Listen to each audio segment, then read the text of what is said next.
Good morning. I'd like to welcome everyone to today's Board of Curators meeting, including those joining us via live stream. I would now like to ask Curator Fry to lead us in the Pledge of Allegiance. There's our flag.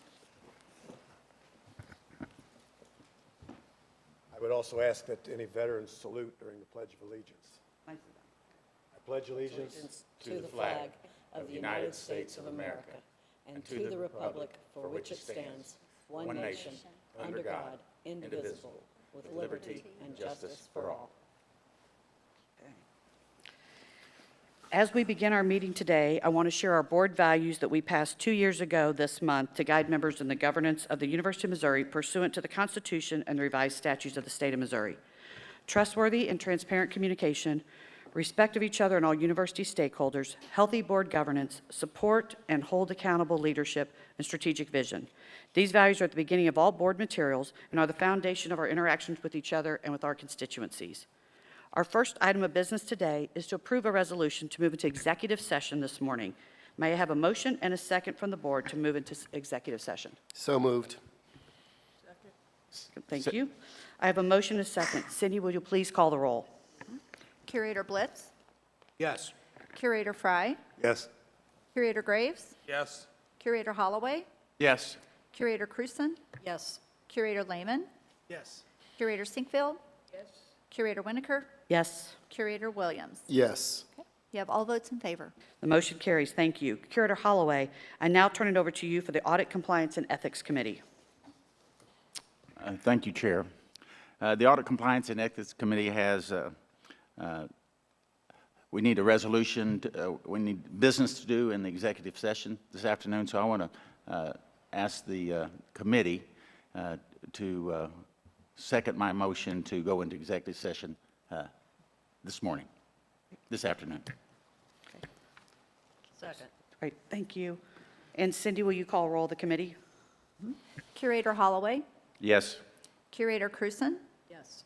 Curator Sinkfield, Curator Williams. Yes. All right, you have all committee votes in favor. Great. The board will now move into executive session, and the Sportsman Lodge will reconvene in public session this afternoon. Thank you. I'm going to tell you why in a minute, but this is us getting started.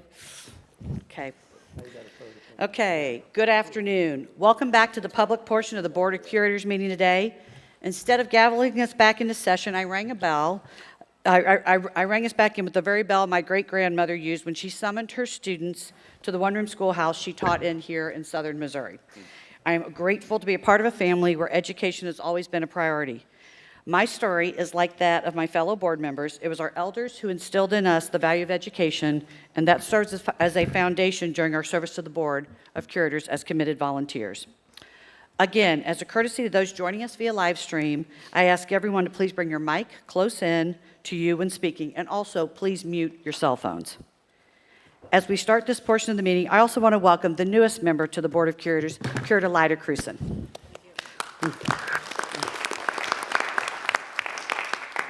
We are happy to have you join us, and we look forward to working with you.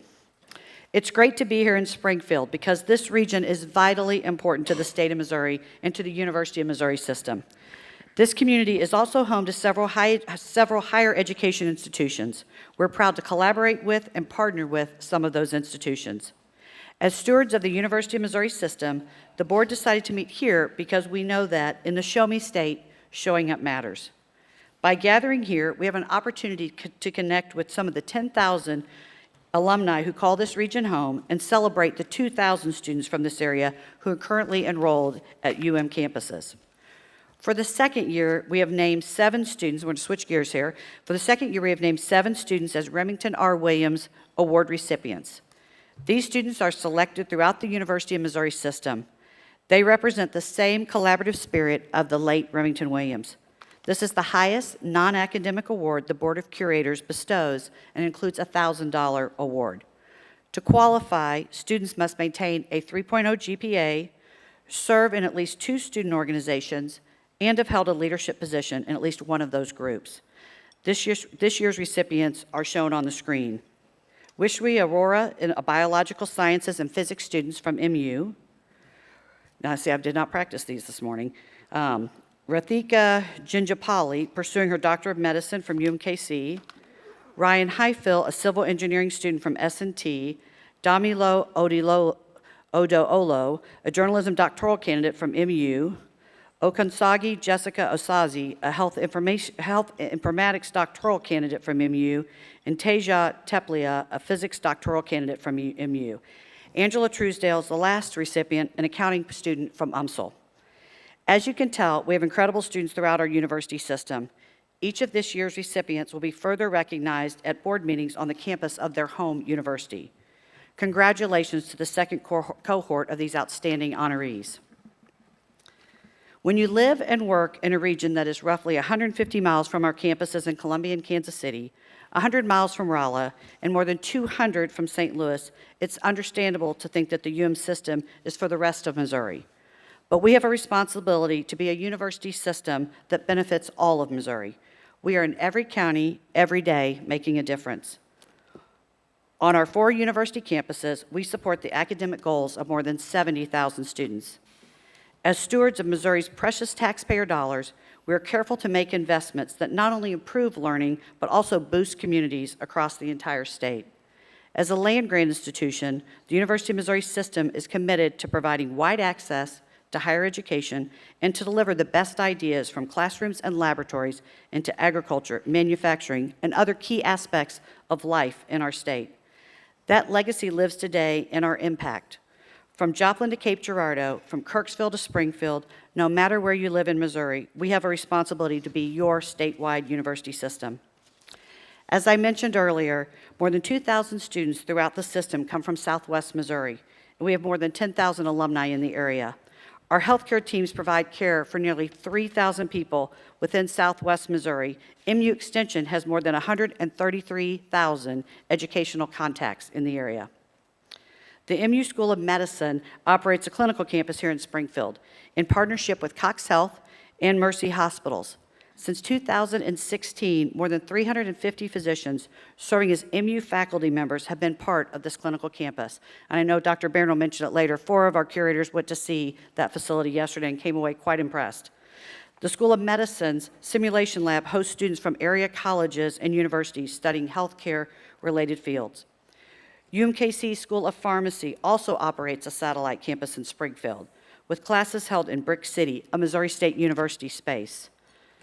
UMSL's College of Optometry has rotations of students providing care and practices in Springfield, and the Missouri Institute of Mental Health has several partnerships in Springfield and throughout Southwest Missouri. Those partnerships allow us to provide even more training opportunities to our medical students. They also demonstrate our commitment to meeting Missouri's growing healthcare needs. Missouri S&T also has a valuable partnership with Missouri State University through the Cooperative Program. This allows MSU students and others to pursue S&T's Mechanical Engineering Bachelor's Degree program without traveling to the Rolla campus. Students who can't travel to Rolla can take advantage of opportunities in Springfield and at MSU while receiving S&T's most sought-after degree. MU Extension operates the Southwest Research, Extension, and Education Center, located 4 miles southwest of Mount Vernon. This center serves 22 counties and specializes in area industries like beef, forage, and horticulture crop production. These programs here and throughout Missouri are part of our commitment to fulfilling our guiding purpose for uplifting, our guiding purpose as an uplifting force for the entire state. I am grateful to my fellow curators, President Choi, and our chancellors from across that they feel the same way and how they benefit our state. We touch all 114 counties, including right here in Greene County. We know a University of Missouri education is a force of transformation across the state and across generations. We will keep listening to the people of the state, stewarding those precious tax dollars, and educating students as they work to change the future of their communities, our state, and our nation. The partnerships we have been celebrating and showcasing in Southwest Missouri these past 2 days speak to the depth and breadth of our university system. We are grateful for your engagement and expertise, and we look forward to supporting all of Southwest Missouri through our statewide university. Thank you. If I can do that quietly. And next up is President Choi. You're behind me. Thank you very much, Curator Winokur, and it's my great pleasure to be in Springfield again. Before I begin, I'd like to introduce Representative Stephanie Hine, who joined us, and we are in her district, and she's a product of the University of Missouri. Thank you. Thank you for your support. So I'll begin with the note of thanks to Governor Parson and members of the legislature, both in the House and the Senate, that increased our budget once again. This is the 5th straight year of increase, and we expect to get a core appropriations of $510 million. And as you know, as of 2 years ago, we broke out our budget to the core, professional doctorate core, as well as research and development and the land grant core. Each of those areas seeing a significant increase of funds that will help us meet the objectives of the 4 universities, healthcare, as well as extension. In addition to the core increase, we received the 3rd tranche of a very important fund called the ARPA funds for construction projects at all 4 campuses you see there. In addition to that, through House Bill 3, House Bill 6, 8, and 20, we received significantly new funds. Now, there is a caveat here. The governor has not yet signed the budget, but we expect the governor to sign the budget either today or tomorrow. Included in House Bill 20 is $25 million for the UMSL engineering program and $20 million for the radioisotope distribution center, which will expand our capacity for MER. For the admissions update for active accepted students, as you can see, each of our 4 universities has seen a healthy growth. And this is a trend that is not seen at many other universities. It goes to show that students and parents are very interested in the high-quality, affordable education that we provide. And this is a good sign for our future because those students are needed to grow the state's economic impact through workforce as well as other activities that they lead. On the transfer student acceptance side, we're also seeing increases. The highest increase percentage-wise was at Missouri S&T. And we're very pleased to see that the investments that the Cummer Foundation has made, as well as the innovative programs led by Chancellor Degani, is developing a lot of interest, not only within the state, but beyond the state as well. I want to highlight the excellent teachers that we have. I know many times we talk about the importance of research, but we can't lose sight of the fact that we are universities, and that teaching is central to our mission. We have 4 individuals that received the Governor's Award for Teaching Excellence, and they are identified there, and they range from a variety of different types of discipline. We are very proud of them, and we want to continue to invest in programs that support and recognize outstanding teachers at all 4 of our campuses. Our faculty members continue to receive very prestigious awards that are national or international in scope. As an example, the Rome Prize that Professor Dennis Trout received is a highly prestigious award that is awarded to very few individuals to study the antiquities. And as part of this prize, Dr. Trout will travel to Rome to conduct his studies for that year and to have access to the documents as well as the artifacts that will advance his work. Professor Baijun Bai is a very prominent petroleum engineer, and he received the award from the Society of Petroleum Engineers.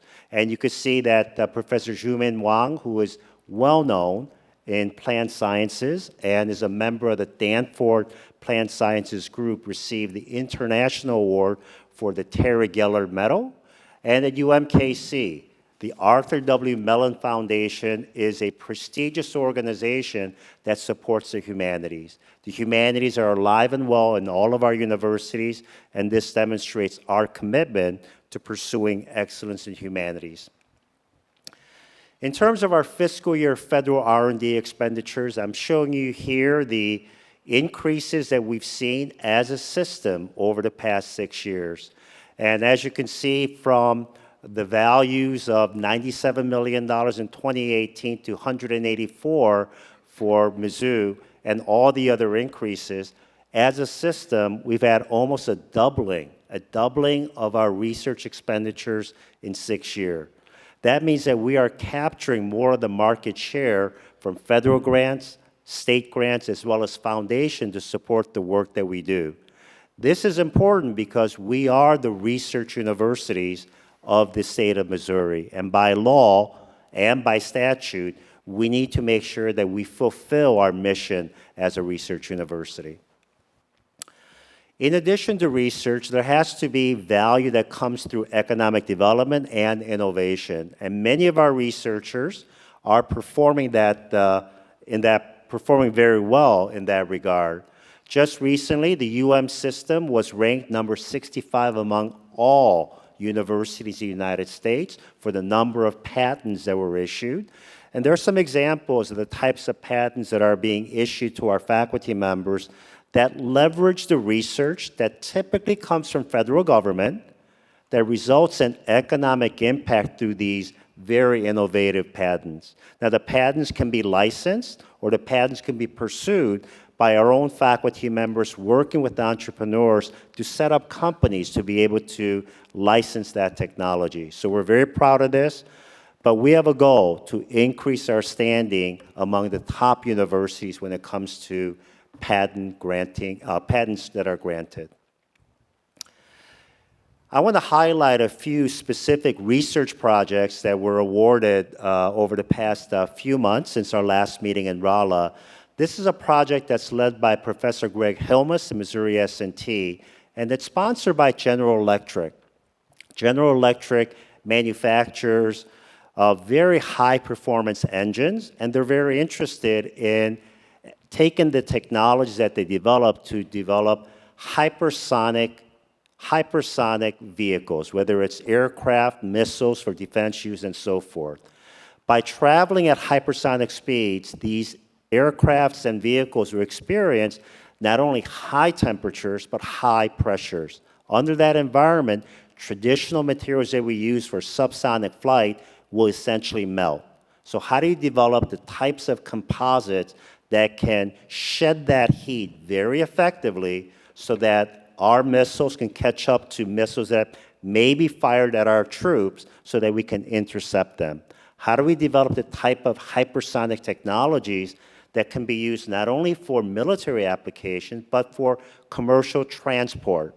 And when I say hypersonic, I'm talking about speeds of about 4 to 5 in terms of Mach number. That means 4 to 5 times the speed of sound. Imagine going from London to New York in an hour and a half. That technology to develop the material is being developed by Professor Hilmas and his colleagues. At Mizzou, Professor Camila Manrique Acevedo, a Thomas W. Burns Distinguished Professor in the School of Medicine, and her colleagues have received a $3 million project in better understanding the importance of SGLT2, and that is a compound that can help reverse the stiffening that occurs in cardiovascular structures within the heart. And as many of you know, cardiovascular disease is the main cause of death for Americans, older as well as adult Americans.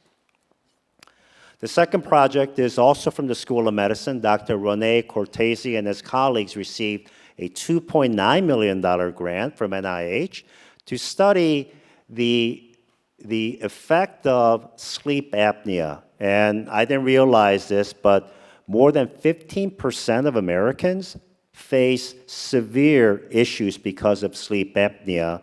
And his approach is to develop the type of understanding of cellular senescence, and I learned that word. Senescence means deterioration due to age, and using that approach, develop better ways to understand and treat sleep apnea. Last but not least, Dr. Scott Joe Aja from School of Medicine, was a junior colleague that was mentored by our 2 faculty members that are in the School of Medicine. And he himself now has become a PI, receiving a $2.9 million grant to understand lymphedema, which is a hardening of the lymphatic nodes that can affect older Americans. Throughout the world, there are 250 million people that are affected by lymphedema. In the U.S., 10 million people. So how do we understand the effect of lymphedema and the influence of obesity, diabetes, and hypertension? These are fundamental foundational projects that NIH is funding, but our goal is to take the bench-side research into bedside clinical application. That's why having a hospital in the School of Medicine be in the campus with all other potential partners is so critical for our success. In terms of philanthropy, I show you the numbers here for all 4 universities, and you could see at the top of each of the graph, we have the targets, the goals that we have for the entire year. We have 1 more month to go, and there are some universities that have exceeded those targets. Some universities like Mizzou that needs to increase our performance so we can meet those targets. But regardless of what those targets are, we also have to really focus on increasing our philanthropy across the board at all 4 universities because of its importance in supporting our mission at the university for research, teaching, and engagement. The next slide highlights the leadership appointments over the past few months. We have with us Matt Martins, who is now the provost at Mizzou, Larry Veach, who we're going to hear from a little bit later, the AD at Mizzou, and I believe there are some of the other leaders who are here as well, but we're very pleased with this group of leaders that will help advance all 4 universities so that we can achieve excellence at our institutions. Last, I want to leave you with this slide. I know that many of you joined us for commencement exercises at one of the 4 universities, and I have to say that it is always the happiest time on campus, and it is the happiest moment for me. And the delight in the faces of the students that you can see, as well as parents that were there every step of the way through their college years. And this was a very special commencement because the seniors that graduated were the same seniors that did not have high school graduation 4 years ago when they completed their high school years. And we're very proud of them. Many of them graduated on time with low debt, and 96% of them will have jobs or go into the military or go to professional school. So with that, Chair Winokur, I'd be happy to answer any questions that you may have. Any questions for President Choi? No. Thank you for giving us the benchmarks to measure against on your slides. That's really helpful as we monitor. We appreciate it. Okay. We now have an action item to approve the 2024 Board of Curators Executive Committee and Standing Committee appointments as presented in your materials. May I have a motion and a second from the board to approve? Approve. Second. Great, thank you. We have a motion and a second. All those in favor, please signify by saying aye. Aye. All those opposed, nay. Okay, any abstentions? Motion carries. Next, we have the consent agenda. Please note in the consent agenda is Secretary to the Board Cindy Harmon's resolution recognizing her 18 years of service to the University of Missouri system. She retires later this summer. We will hear from her later in the agenda. Are there any questions from the board regarding the consent agenda? Hearing none, may I have a motion and a second from the board to approve the consent agenda as presented in your materials? So moved. Second. Thank you. All those in favor signify by saying aye. Aye. All those opposed? Abstain from items A through F. Those are the minutes of the meetings where I was not on the board yet. Thank you. Well noted, thank you. And conscientious as well. Any abstentions? The motion carries. Curator Blitz, I now turn it over to you for the Mizzou Intercollegiate Athletics Special Committee meeting. Good afternoon, everyone. We have with us today one informational item, and we have Laird Veach here, the new athletic director. Or can you? Anyway, we have Laird Veach here, and he's the future of the Mizzou Athletic Department. The board is very much behind him. He's done a great job in his first few days here, and he's going to give you a background of what he's accomplished and tell you about Mizzou athletics and where it's going and everything you need to know, and he'll take a few questions afterwards. Laird, it's up to you. All right. Curator Blitz, thank you for the introduction. Board, I appreciate the time and opportunity to be with you. I am really excited to be back, as you know, and I've shared with you many times back in Mizzou country, but also particularly back in Southwest Missouri. As I mentioned with a group of friends last night, there's some interesting stories from my time here previously many years ago, and I do know there's tremendous passion in this part of the country for the Tigers. I don't know how much we've been in the market in recent years, but whatever it is, it needs to be more. So we are going to be down and visible and visiting this part of the country, this part of the state many times in the years ahead. As mentioned, I have spent my first 8 weeks on the job traveling across the state, meeting with a lot of folks, listening, learning. I have been in St. Louis a handful of times, Kansas City a few times, now here in Southwest Missouri, Dallas-Fort Worth area a couple times. I went back and did some counting last night. I've had over 70 different meetings with donors and fans across the state. I've had nearly 100 meetings with staff and really spent that time trying to get to know everything that's been happening in our athletic department and across the state. I've met with every head coach, a senior staff member, multiple other staff, and several campus partners. And I am super impressed with the excitement, energy, passion, and optimism around our programs. I know, and you know, that that's not always the case, whether that be here or other institutions, and I feel very fortunate to be here and entering at this time. I'm really encouraged by the level of talent and energy in our coaches and staff. I have learned there is a real desire to take advantage of the momentum that we have, which is very encouraging to me, and a recognition that it takes resources to invest and be competitive. It's been clear to me from all these conversations that our Mizzou folks want us to be aggressive. They want us to push forward with a bold vision, ask for support, and it's my desire to provide that clarity, those priorities in that direction here in the months and years ahead. One priority that is really starting to come into focus is our Memorial Stadium Improvement Project. And as I have mentioned to this group before, I am very thankful for the bold vision that you laid out before my arrival. I am very excited about the project and the impact it will have, not only on our ability to generate revenue with all of our suites and club seats and all the things that are going to be added, but it also in just the impact it will have on our game day experience for our football team, our fans, both on game days and non-game days, the presence that we'll have in that community and what message will be sent by that expansion to our stadium. We have recently named a construction manager at risk, Whiting Turner. DLRs began schematic design. We've had several meetings with coaches and staff here over the last several weeks. We've also received a market study to help us verify our direction, and we are really excited about the progress and the things that it is indicating. So here in the next few months, we will be finalizing our funding plan. We'll be moving forward with all of our fundraising efforts. Now that I've made my way around the state, I will be able to assist our development team as we continue to secure more support for the project.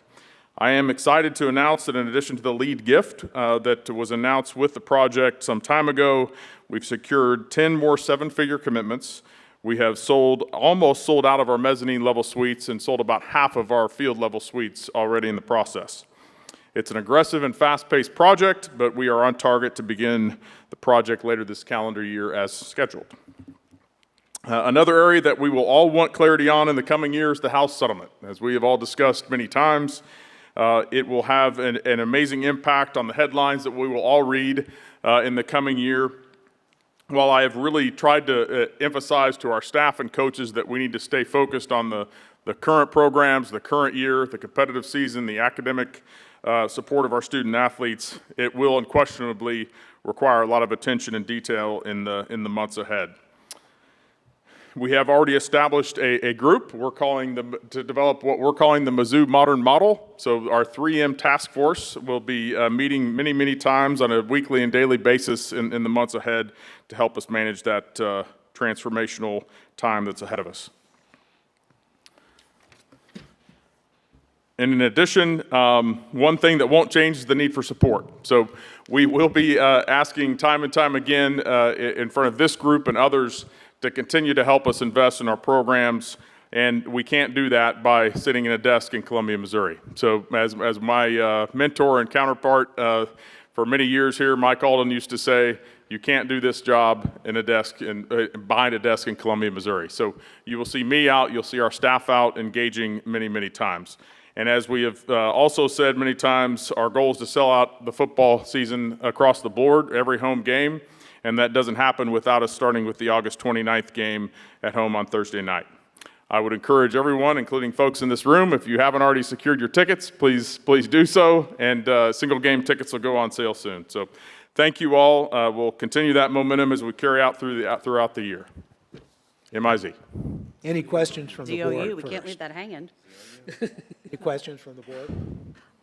I have a comment. I've really appreciated that you've embraced the whole university community. I think it meant a lot to people to see you at the at the Children's Hospital opening, and especially with your personal connection with 3 of your children being born there. I've heard many people that resonated. I know you did a video clip on behalf of the hospital. I think that kind of integration is always really, really appreciated, and I think President Choi does a good job of encouraging that, and I appreciate you owning those opportunities. Thank you. I appreciate that compliment. Sir, do you want to take any questions from the audience, 1 or 2? Sure, Brief? I'm happy to. Just raise your hand if you have a question. We're only going to take it. Well, you've done such a good job, there are none, and you can All right. take a rest. All right. Thank you all. Okay. Thank you. Thank you for your time. Okay. Thank you, Curator Blitz. Curator Graves, I now turn it over to you for the Finance Committee meeting. Sorry about All right, good morning, or good afternoon, actually. The Finance Committee has 1 information item and 6 action items today. For the information item, President Moon Choi and Jessica Leonard of Ayers St. Gross will present an update on the MU Campus Master Plan. Thank you, Curator Graves. Over the past year, we've been involved in an extensive project to develop a comprehensive master plan, and throughout the process, we made changes, so the plan has evolved based on the input they received from many stakeholders. And we're very excited to present this plan to you today. You know, at the core, the master plan is a long-term construct for the type of land use as well as space use that can meet the objectives of the university. And this plan does include the elements of supporting Mizzou Forward, which is our largest investment in the history of the university. This plan does not include the facilities plan for MU Healthcare or MU Athletics. Those were done separately, and we call those the companion plans, but they are overall integrated. And we have a very strong partner in Ayers St. Gross, which is a leading national firm that does this work very effectively for major universities throughout the United States.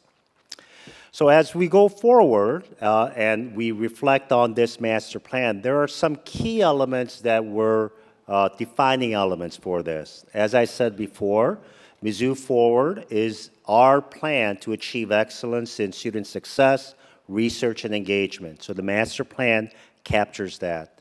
We also know that we have an iconic campus, whether it's the white brick campus, the red brick campus, or the white limestone campus.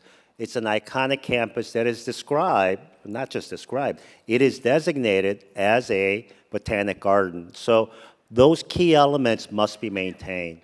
But a master plan is more than just buildings. It's about how to use the space effectively, efficiently, as well as safely. So things like where do students eat lunch during lunchtime is taken into account so that we can best design a campus for the future. And the plan is also evolving. While we're laying out a long-term strategy, if there are changes in our objectives, if there are new inputs that we need to consider, this plan will be able to adapt to those changes coming forward.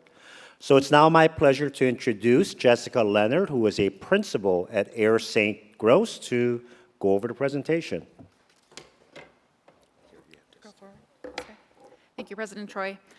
I'm really excited to be here today to be able to walk you through this year-long planning process and present our recommendations for the plan. So as President Troy said, the goal of a master plan is to align the physical campus with the mission and programs of the university. It is not setting that strategic direction. That is the role of the strategic plan and Mizzou Forward.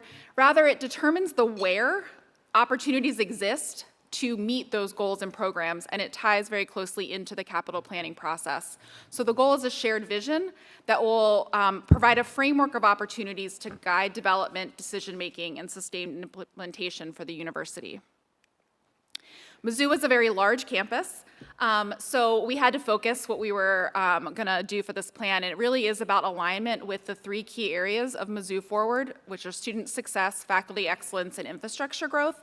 And we specifically looked at recommendations and opportunities for investments in facilities to support research, facility analysis and their current ability to meet the needs and mission of your programs, facilities to support student success, exterior wayfinding and identity opportunities, mobility and connectivity on campus, and then, as President Choi said, integration with some of those companion plans that were happening simultaneously. Can I ask you a quick question on this slide? Sure. I noticed that on those of the 3 goals, they don't all connect to the items on the other side. Does that mean we are covered for that, or it just doesn't align? But not every aspect of the different areas of focus tie directly to some of the areas on the left, but it doesn't mean everything is covered. It's just some of them more directly support student success versus faculty excellence versus infrastructure growth. I just wasn't quite sure how to interpret. I could probably make a tie for every single for one everyone. to line That's what I up, was thinking. but this was an early on of how some of the key drivers for each one. Understood, thank you.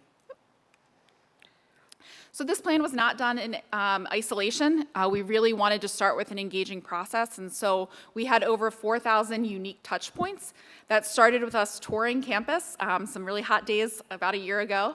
And then we had individual listening sessions, group listening sessions. We did pop-up sessions on campus. We did a campus-wide survey. And then we had opportunities throughout the project with presentations and open houses, so both to get feedback about how campus is used and then also be able to receive feedback on the things that we were developing throughout the plan. Those resulted in some themes that we were hearing, but we also wanted to do our own physical analysis of campus that really looked at both site and building opportunities. So we diagrammed and analyzed how the campus is organized, like that zones and hub diagram on the left. We looked at where activity was occurring, where the circulation and conflict challenges, and then building analysis. And we worked with the university to develop an assessment criteria and methodology that will help make determinations in the near and long term around facility investments based on functional adequacy and the physical characteristics of the buildings themselves. Together, the listening sessions, the engagement, and the analysis led to 3 overarching planning principles that really guide the direction of the plan. That's increasing clarity, consistency, and connectivity across campus, promoting community through programming and campus organization, and building upon the campus legacy that is so strong while still meeting modern needs that require for research and instruction on your campuses. That is really translated into a concept framework that we created to set the overarching goals of the plan that are then going to be part of the recommendations. And that was really thinking about the outside, how people arrive, and the exterior, and creating more clarity and ability to navigate around the edges, which results in a more connected and safer pedestrian core that is supported by activated open spaces that celebrate the Mizzou brand, and then really recognizing where hubs already exist for certain programmatic activities and where those can be supplemented to create more vibrancy and density in those areas of campus. So the result is a framework. We're calling it a framework because it really does provide flexibility for the future versus a build plan of exactly what's going to happen in a direct timeline. But this framework has a near-term plan that really focuses on opportunities in the next 5 years that support student success, research excellence, and infrastructure growth. And you can see on this map, it really is hitting all geographic areas of campus. And so as we thought about these near-term opportunities to meet your current needs and priorities, we realized that those really translate into areas of influence, areas of creating momentum in geographic areas of campus where we can think about future opportunities to leverage those near-term projects. So today I'm going to walk through each one of these areas, highlighting some of those opportunities in the different areas of campus. Starting in the Northwest along the 6th Street corridor, the opportunity really exists to leverage the new Center of Energy Innovation and really think about that 6th Street corridor, which is a lot of where new prospective students are coming to the Welcome Center on campus. So opportunities include enhancements to Peace Park, thinking about opportunities to address aging infrastructure and facilities, thinking about future development sites that can provide modern research and clinic facilities that support already existing programs in that area, and then thinking about the 6th Street corridor itself. So there's opportunities to think about certain areas where you can have enhanced branding and wayfinding in key corridors of campus, opportunities to have more dedicated bike infrastructure and transit stops that will connect not only into the campus system, but to the larger city of Columbus and the system that they're already creating. Moving to the center of campus, the Student Success Core, we're thinking about recommendations that are really within a 10-minute walk of the library, the Student Center, the Rec Center, and the Union. And those provide opportunities for active learning at scale, which is really being able to teach larger classrooms, thinking about modern STEM teaching labs that will really create greater equity of experience among students in all programs of campus. And then also looking at opportunities on the exterior environment for open space and circulation. And there's visions for places like Coleman Court, where there's opportunities to provide more passive and active recreation and collaboration. President Choi mentioned dining, opportunities for outdoor seating and food truck. There's very high demand in the middle of the day for dining. We experienced it, we were there, very long lines. And so being able to find opportunities to meet those demands in different ways on campus. And then also thinking about pedestrian crossings and restricting vehicular access at times of day along busy corridors like Hitt Street to provide greater safety in the core of campus. Additionally, on the other side of the Student Center, infrastructure improvements that are planned along the Arts and Sciences Mall provide an opportunity to rethink that corridor, which is really heavily populated north and south, to have some outdoor seating adjacent to both the Student Center and Strickland Hall, which is a major classroom building, and also really importantly, think about a better accessibility route and integrating accessible paths into the landscape through the campus corridor. Moving to the east, a very beloved legacy of the limestone, the white limestone part of campus, which is really marked by a lot of research activity that is taking place in buildings that are no longer really supporting some of the research that needs to happen there. So this is an opportunity to think critically, and this is how we used our assessment methodology, to think about strategic renovations and additions to buildings like Waters and Lefevre to be able to support modern research, and then also being able to think about the north-south circulation, some of the open space, and clean up some of the service and loading to create greater clarity and safety and movement through that part of campus, which is a really intense research zone. This is also on the edge of campus where a lot of people come. It's where a lot of the parking is located, and so also an opportunity along University to increase your branding and wayfinding and the crossings of people that are moving from the edge of campus into the core and really create that gateway of arrival for everyday visitors. Moving to the East Campus, which today feels a lot more suburban in nature than the rest of campus, but you do have research, you have teaching, you have parking, and you have housing, so you have it all. And the opportunity in the near term, there's projects that are happening here that are supporting both teaching and research, and there's opportunity for buildings in the future that can add additional capacity for both of those if they're needed. But some opportunities also in the near term on the exterior environment is providing a gateway at Stadium and Avenue, which would really provide more of an entrance into campus from the south for everyday visitors, but also a lot of the people coming to the vet hospital and this part of campus, really creating more of a front door experience versus having this feel like a back door of campus. And then in the central area, being able to clean up some of the parking and really have greater connection from this part of campus back to the core, creating a central open space that can be used for events, for recreation, and some of the activities for the College of Ag that happen in the exterior environment. Moving over to MU Healthcare, as President Choi mentioned, there was a plan that was going simultaneously to this, and we've folded in those recommendations, but just highlighting some of the key points of this area. With the recently completed Children's Hospital, their focus is going to really turn to renovations within University Hospital next. So it'll be a lot of renewal, but also thinking about increasing north-south connectivity, safety across Stadium Avenue. There's opportunity with enhanced bus routes to be able to alleviate some of the congestion in that area, and greater connectivity or wayfinding will improve clarity and visitor experience in that area. And then immediately adjacent, we already heard all the excitement about the new stadium improvements that are really going to enhance the game day experience. But those are also partnered with the ability to think about the tunnel and the areas that connect back to campus, and similarly being able to leverage that signage, wayfinding, and streetscape to really be able to create better traffic flow and experience into this part of campus.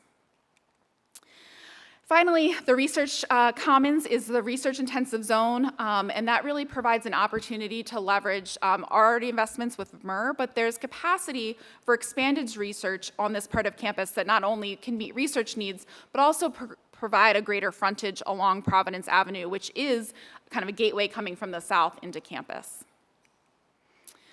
This plan is really rooted in sustainable practices and really thinking about overall integrated campus stewardship. So thinking about facility infrastructure and renewal that will aim to reduce greenhouse gases, thinking about the reliance, continuing to rely on renewable energy, opportunities and recommendations that include keeping a compact footprint, so the infill opportunities, the bike infrastructure, the trails, the pedestrian pathways, really support more of a multimodal transportation system, and then opportunities in the exterior environment to deal with stormwater.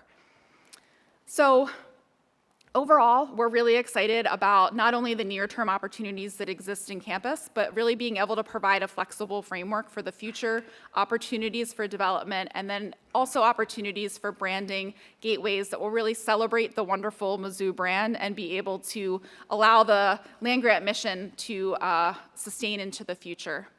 So our next steps was really to meet with all of you. We're going to have campus rollout, and then the goal is to come back in the fall for approval of this plan. So happy to answer any questions.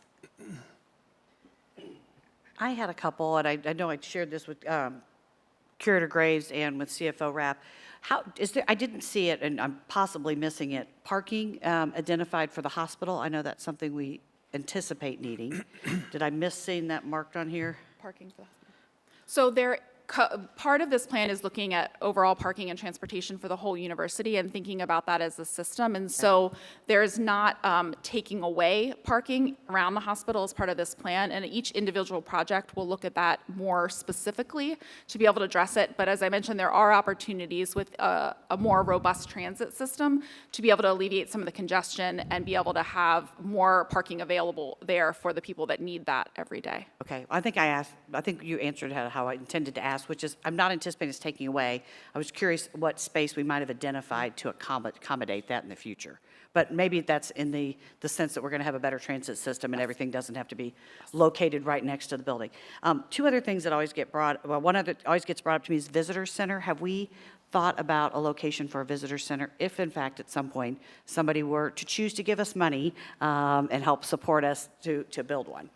One of the great things about this plan was that we identified a lot of sites that could meet multiple options. And so there's opportunities to either expand in place or opportunities to have dedicated locations for a visitor center. And so that's all part of our final documentation. Fantastic. Do you want to say something, Heidi? Yeah, I'll just add one more thing. Hi, I'm Heidi Davis. I work in the Division of Finance on Capital Planning. And I just wanted to add to that, Jessica did a great job of talking about this as a framework, and it provides us with some flexibility. One thing that Jessica didn't mention is that from her experience all over all over the country, she actually thinks that where we have our admissions team and people coming into the Alumni Center is an excellent location. Oh, okay. So that's a great thing that we already have, and that can be Could be the- expanded right. for the future. And then also we have opportunities elsewhere if that were to become a greater need. And then my last thing, sorry, I went through this in great detail because I was really fascinated by it, is for Discovery Ridge, for that area, is that something that we'll start looking at? Because we talk so much about what the opportunities are there, and it might be great to get a space, start looking at the planning for that in this same context. That's a definite opportunity. This plan was specific about this geographical location. That answers my question. Thank you. I have two primary things I want to bring up. One is I would encourage as part of this plan that we definitely, and I think you alluded to this, the iconic buildings, Waters Hall. I just, I think it'd be a terrible tragedy if we tore down the facade of those buildings as we develop the campus. So that's something I'd like the administration to keep in mind. But the other thing is, I do take a little bit of issue with your connectivity stuff, because I've been in communities where they closed their downtown to make it into a walking mall, and they destroyed their downtown. We have connectivity. Those are called cars, and a lot of people still use them. And when you say we're going to clean up the parking out on East Campus, that means you're going to remove the parking out on East Campus, I believe. And some of these bike lanes, we had a bike lane on one of those. I've been cut off. We had a bike lane on one of those going both ways. And I just ask that you really be thoughtful about how you do that, because sometimes the drawings are really nice and they make us feel good and we're all going to ride buses. But 18-year-old kids aren't going to get on those buses. And their friends are still going to be trying to drive them to class, and they're going to be trying to drive around all this stuff. And I'm not sure it enhances connectivity as a general matter. Yeah, I think, point taken, I think that this plan hopefully achieves a good balance of time closures for roads and thinking about the key areas of really high congestion in the middle of the day, but the buses will still get through. And then I think we were highlighting some of the key streets where they're already designated a bike route, but there's not infrastructure for safety, and those are really, it's not every street that will have all of that infrastructure. It's really some key ones that tie directly into the downtown system. And I appreciate your perspective. I will say that a lot of your peer institutions that have really done that treatment, Purdue, Tennessee, Wisconsin, really have seen an elevated experience and people using it when it's there. So I think this approach will be incremental to be able to do it in some key areas and be able to test it through some more what we would call guerrilla urbanism, some tests before you do the full investment.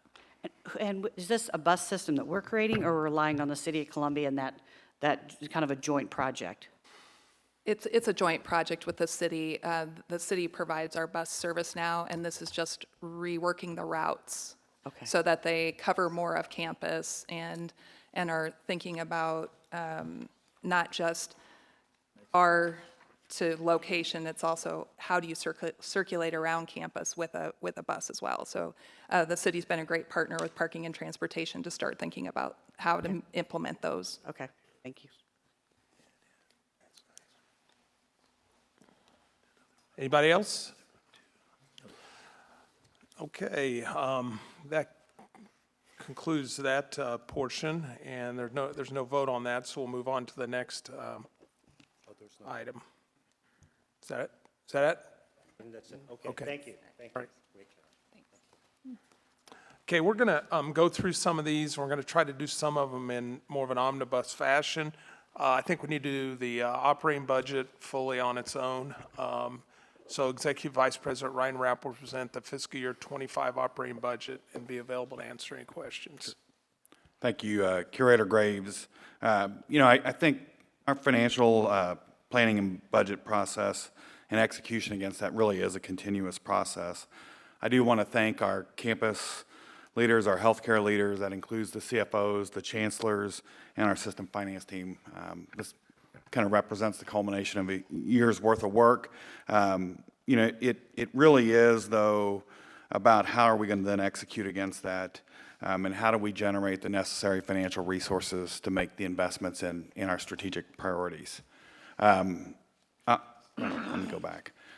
As far as the purpose of the budget, it is just a plan, and the one thing I'm certain of is if you approve the budget today, what we actually end up doing won't be what's in this plan. But it really does provide us a guidepost as we think about what do we need to be executing against and achieving that acceptable level of financial performance. Our resource allocation principles, I just wanted to remind this, was established by the board, and it was really with the mindset of providing the chancellors and their universities with more autonomy, but also then having accountability for achieving acceptable levels of financial performance. And so the resources generated by those campuses are maintained by them, and then the system administration is operating as a cost center. And one of the things, we have to present our budget to the Council of Chancellors for approval, and our growth is capped at 1% less revenue growth. And that's just a way to say, okay, if you assume you start with a good base, that we know administrative costs at the system aren't going to grow exponentially relative to the rest of the organization. This is a chart that, based on feedback I've had from several of the curators, we've talked a lot about the colors of money, but what it's really trying to show you is pretty quickly how this stacks up across the 4 universities and the health system. I think that the key message here is our FY25 budget represents a significant improvement over where we believe we'll end for FY24. As we think about this, you can look at it, you can see our operating budget, the green bucket, it's $1.3 billion. That's where our state appropriations, tuition and fees, the educational mission of the university is met. And then as you move to the right, you look at the yellow buckets. We have our auxiliary operations. It's a little over $500 million, and that represents things like our dining halls, our residence halls, the MU research reactor is in here. Division I college athletics is included in here. Then if you go one step further to the right, you see healthcare and the MU clinical operations at $2.2 billion, and you continue to see that grow. And then I think the red bucket, it represents our gifts and grants. This does not represent the total dollar value of our endowment, but represents the spending distribution that comes off those endowment accounts, the private gifts that we raise, and then also the research grants we receive. And I want to highlight that because the red bucket is restricted to very specific uses. It's very important to us, but it's really supplemental to those tuition and state dollars that we receive. And so, most of that money from a gift perspective is going either to scholarships or professorships. Then we know what we need to be achieving in terms of an operating cash flow margin.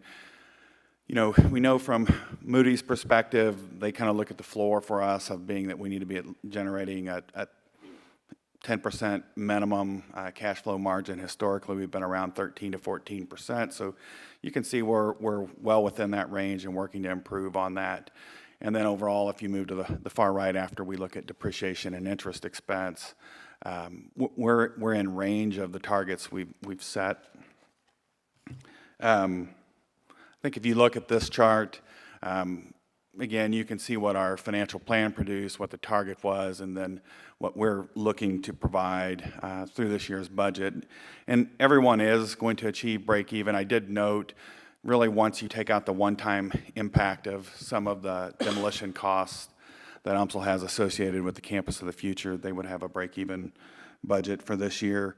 I'd also want to note that everyone has at least a 2 to 3% merit performance-based salary increase pool, with some of the individual units then also having up to an additional 2% for market adjustments. I'll just go through this. This is breaking this down by the individual campuses. You can see with MU, we are moving back towards historical performance. Some of that's being driven by some of the success we're having at the MU Research Reactor, and then improvement in clinical operations over last year's performance. UMKC, I think, over the last 3 years has been above target, and maybe enrollment has softened, but other resources and management of expenses has provided positive financial operating results, and then they continue to be successful in philanthropy for some of their buildings. You know, I think as we look at the FY20 budget, we're comfortable with where UMKC is at. S&T has experienced some softening in enrollment through the pandemic, but this will be the first year that we're projecting overall enrollment growth. We continue to, as the president alluded to, I think leveraging the Cummer gift has really helped propel S&T forward, but they were projected to perform within target. And then I think I've already touched on UMSL. You know, I think they're continuing to work to stabilize enrollment, and I know the team there is very much focused on that. While this number is negative 2.7%, when we adjust for those one-time demolition expenditures, you'd be looking at a break-even budget for UMSL. For MU Healthcare, you know, I think it definitely represents the significant stewardship and growth initiatives that they have with the integration of CRMC, and really represents an improvement over the past year's performance, and then also strong management of their capital budget as we go forward. And I think that will be continue something we work with them on as we go through FY25 and beyond. As far as just kind of next steps in our financial planning cycle, at the September meeting, we will have a general pooled dividend that each campus will present its plans for how it will be allocating that. And so that comes from our working capital and the investment earnings associated with that.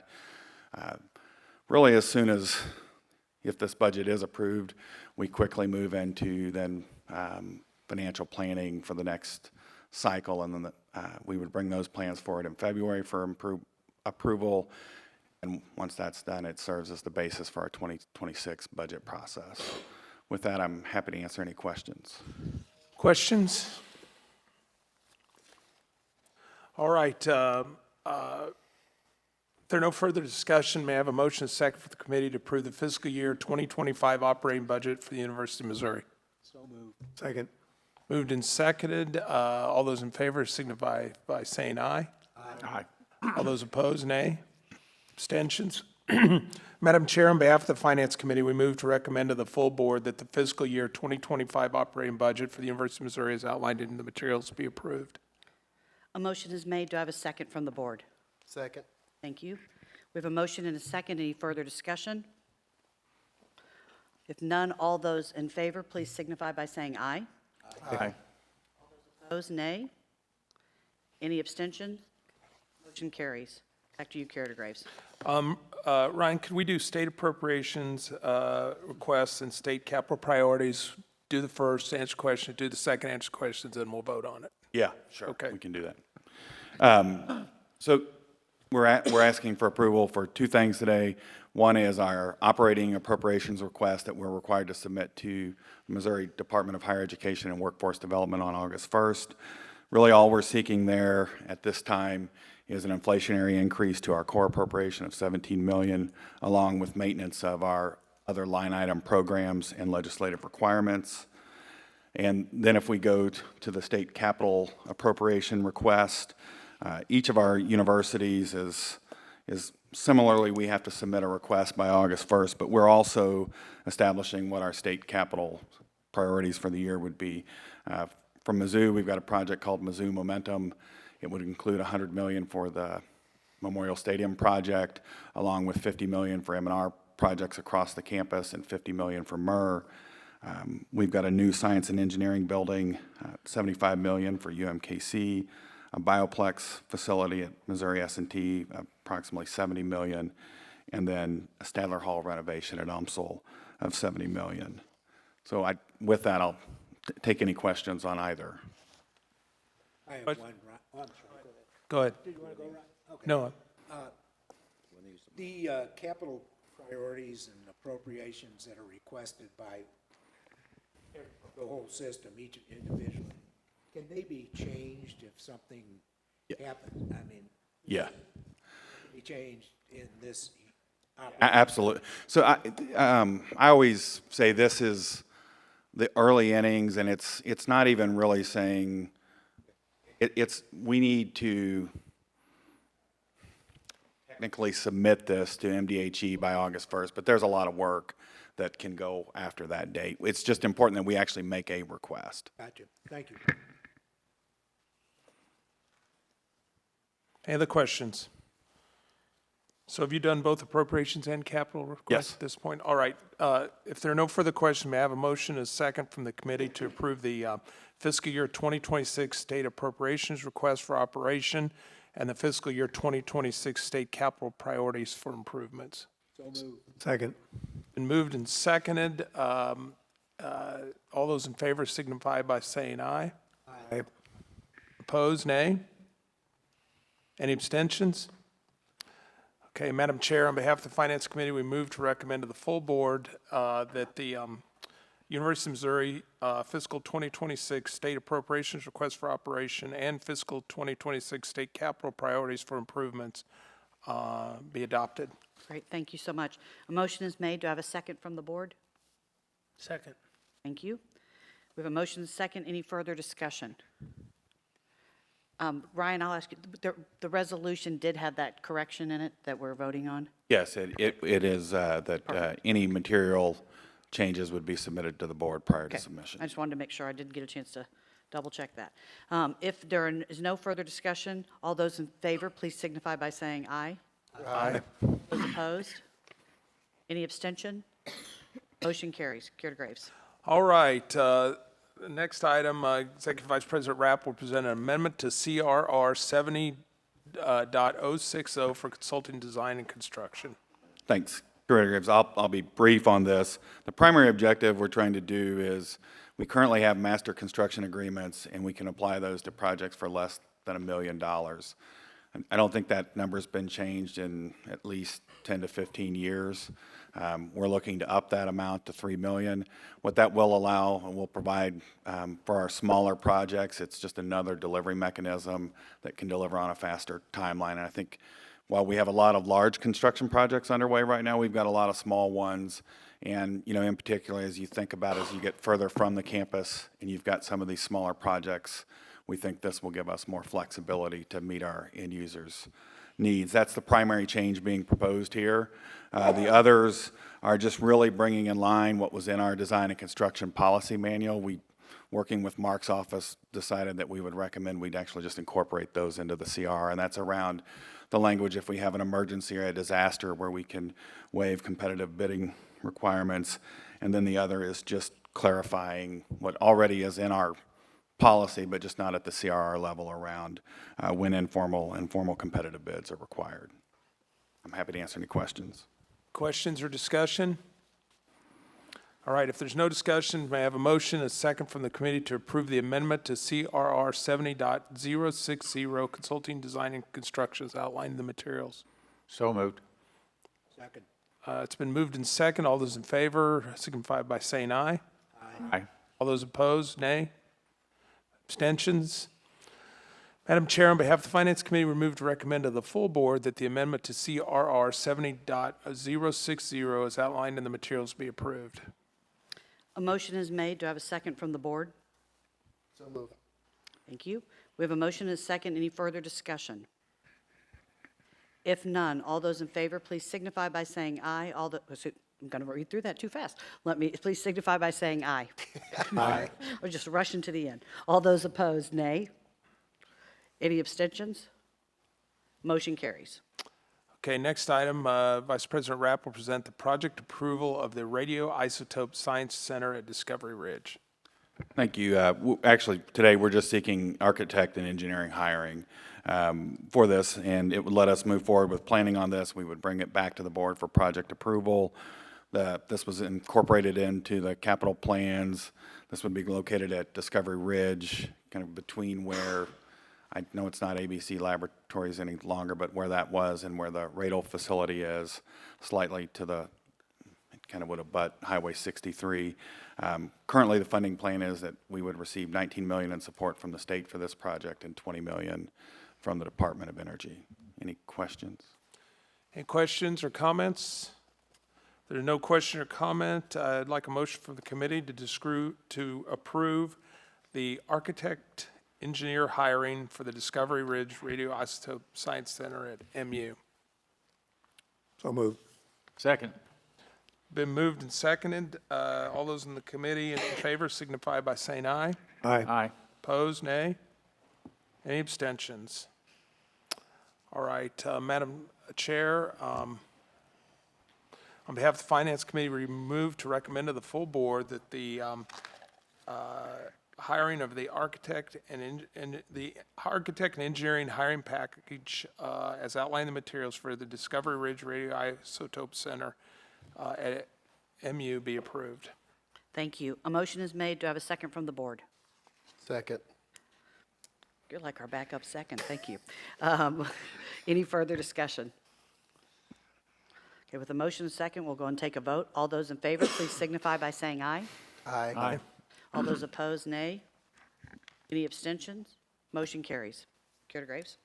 All right, the last item is the enabling project approval for the Memorial Stadium North Concourse improvements, Ryan. Yes. I think I will be very, very brief. As A.D. Veach noted, we know we're moving on a tight schedule. What we're trying to do is make sure we get long lead items ordered when we need to, and maybe also need to reroute some utilities to allow the project to continue to move forward. So we're seeking approval to spend up to $9.5 million on kind of these enabling projects. This would include mechanical and electrical equipment and possibly moving some utilities. Any questions? Comments? Is there no further discussion? Motion and a second from the committee to approve the project approval of the Memorial Stadium North Concourse improvements on the University of Missouri Columbia campus as outlined in the materials for this meeting. Second. It's been moved and seconded. All those in favor signify by saying aye. Aye. All those opposed, nay. Any abstentions? All right, Madam Chair, on behalf of the Finance Committee, we move to recommend to the full board that the project of the Memorial Stadium North Concourse improvements on the University of Missouri Columbia campus as outlined in the materials for this meeting be approved. Thank you. A motion is made. Do I have a second from the board? Second. Thank you. We have a motion and a second. Any further discussion? If none, all those in favor, please signify by saying aye. Aye. All those opposed, nay. Any abstentions? Motion carries. Thank you, Curator Graves. Do you have any final comments from Nothing your further. committee? No. Thank you so much. Curator Fry, I now turn it over to you for the Governance, Compensation, and Human Resources Committee meeting. Thank you, Madam Chair. The Governance, Compensation, and Human Resources Committee has one action item today. That is to consider amendments to the Collected Rules and Regulations, Chapter 600. I have asked General Counsel Mark Mangini to present information regarding amendments to Chapter 600 of the Collective Rules and Regulations. Thank you, Chair Fry. These are very minor changes we're requesting. The administration's requesting to Chapter 600, various subsections of Chapter 600. To orient the committee, Chapter 600 is our standards and procedures for our equal opportunity and discrimination policies. The three changes that are being requested are in Chapter 600.020, there's a definition in the current version of the rules for rape, as that is defined by those collected rules and regulations. That rape definition is out of date. The FBI has since updated its definition under its National Incident-Based Reporting System, and we're seeking to update our definition in our rules accordingly. So it's to make it consistent with what the current definition of that is. Second, well, I'll stop there. Any questions on that subsection? Second, Chapter 600.030, we have hearing panels that we impanel to hear cases as they come up during the year. Those hearing panels are impaneled for a year. The appointments are made for 1 year. We're asking that those 1-year periods be extended to 2-year periods. And basically, that's to help vet these candidates that are pulled into the hearing panels, and then to better educate them and train them in those 2 years to better fulfill their duties. 1 year just doesn't seem to be enough through practice, and we're asking for an additional year to be tacked on. I'll stop and ask if there's any questions or concerns with that. Okay, and three, the third substantive change is to Chapter 600, subsection 040. Those hearing panels designate a hearing officer each time a claim comes through. That hearing officer is a different person out of the hearing panel that's been assembled for that particular claim, chosen for that particular claim. We're asking that the committee consider allowing us to contract with a dedicated hearing officer that will be the sole hearing officer for all claims, working with the hearing panels as they're constituted for each claim. The reason for that is that person would be better educated, have better consistency in their rulings during the hearings, and more familiarity with presiding over these processes, rather than somebody try to get up to speed each time a claim comes and each time a hearing is impaneled, or hearing pool is impaneled. This person knows the ropes, knows how to rule on issues as they come up, and will be consistent in doing so across the board. So that is the third substantive change. Any questions or concerns with that?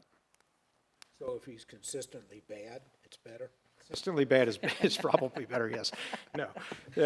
We'll hope that they're not consistently bad, but I will say to that point, they'll be under contract with us and we'll get rid of them.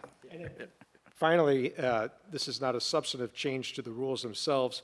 In 2020, there were changes to the Title IX rules. Those changes went into effect, I think it was effective August 2020. At that time, we instituted new rules in our CRRs for Title IX claims. But because there were certain claims that could have accrued before those went into effect, we kept the old rules in place for pre-August 2020 claims. For whatever reason, we titled them the same. Chapter 600 new rules, Chapter 600 old rules. When you look at these, they're very confusing, and if you're not used to what to look at for in the CRRs, you can get confused very, very quickly. We are 4 years past that now. We think it's time to retire the pre-August 2020 rules.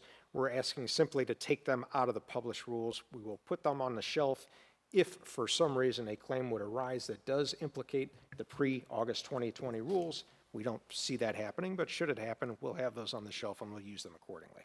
Any questions or concerns with that? That's all I have for you. Any other questions, comments from the committee or the board?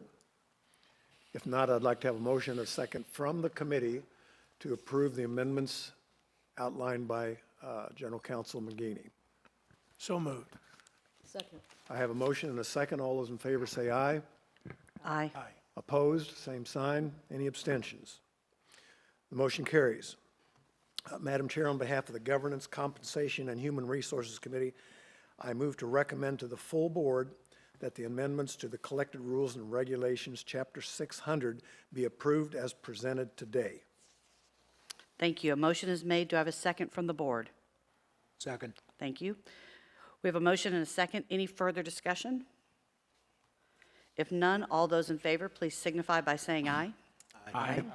All those opposed, nay. Any abstentions? Motion carries. Thank you, Curator Fry. Do you have That anything else concludes our for your business. committee? Okay. Curator Singfeld, I now turn it over to you for the Academic, Student Affairs, Research, and Economic Development Committee meeting. Okay, this morning, the committee has 2 action items. A request to approve a Bachelor of Fine Arts in Graphic Design at MU, and a request to approve a Masters of Architecture at MU. We will begin with a new degree proposal for a Bachelor of Fine Arts in Graphic Design submitted by MU. Dr. Lee, oh, there you are, Leanne Garrison, she's the director of the School of Visual Studies at MU, is here to provide a brief presentation and answer any questions. Dean, is Dean Cooper Brewer is supposed to join us via Zoom, but I don't see him. Well, he's available to answer questions. There he is. Dr. Thank you. Garrison, you may begin. While this is a new degree proposal, graphic design's been offered for decades as one of the media areas within the BFA art degree. So it's not really a new degree. We currently graduate 18 to 20 students in the art degree with a focus on graphic design. Our reasonable goal is to admit and then to graduate 50 graphic design students each year. By increasing the high school students' initial enrollment as graphic design majors, some majors will also find other areas in the arts, and so a BFA in graphic design will increase student enrollment in the School of Visual Studies with degrees in art, digital storytelling, art history, and film studies and production. In the past, painting and sculpture were the largest areas of study in the visual arts, and now nationally, graphic design has surpassed that and draws more students. We have a really visual digital culture, and all businesses, all nonprofits, everybody needs designers to help with their entities that they're working on. And so I think we'll continue to grow into the future too. Career pathways are really broad for graphic designers, and a lot of it depends on their personal interests, but it could be anywhere from a design firm to every TV and movie that you see has graphic designers involved. Career pathways are just wide open, and our students do get degrees, or do get jobs. At MU, it was difficult to find graphic design, both because it was just buried in the art degree. And high school students and even MU admissions and recruitment had a hard time. I'd get phone calls asking about it. They just couldn't find it there.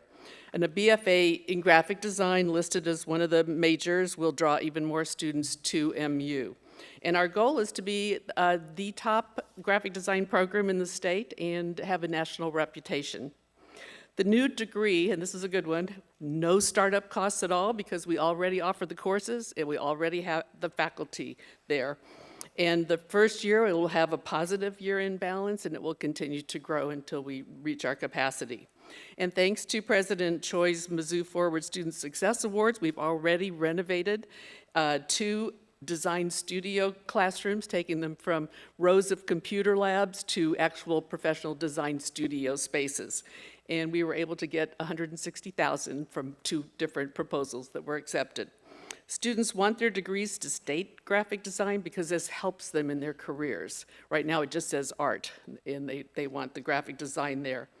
A current student, Ella Beachy, wrote that she's hooked on the program and she loves the professors. She said, I know I'm not technically a graphic design major since it's currently an art degree, but that is what I go around proudly telling people. And alum Jasmine Tyler, a 2020 graduate of the program, said, the MU graphic design program was pivotal to my success in my career today. The skills our professors handed us shaped me as a designer and taught me how to self-assess, explore, and seek new tools to help me grow. She said she found lifelong mentors in the professors there, especially Rick Wilson and Deborah Hulsbergen. She said they've crafted an exceptional experience, and she's proud to be an alumna and witness the continuing outpouring talent from the program. I just want to thank President Choi and Dean Cooper-Dury. Thank you. Are there any questions for the committee or any member of the board?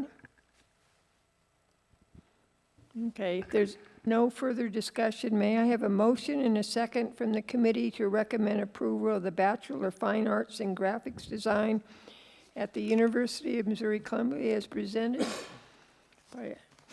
So moved. Okay. All in favor signify by saying aye. Aye. All those opposed? Are there any abstentions? The motion carries.